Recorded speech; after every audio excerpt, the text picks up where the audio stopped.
ভরে দিলে ওই লতাটা ভালো থাকে পিছনে থাকছে। হ্যাঁ এই সময় ভরে দিলি হয়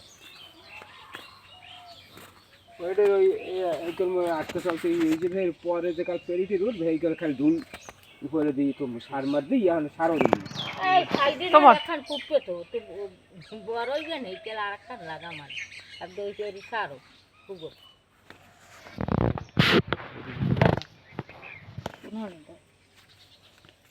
এই ইতে দাও কারেন্ট গেলে কয়েন দিয়ে সব ধরলাম।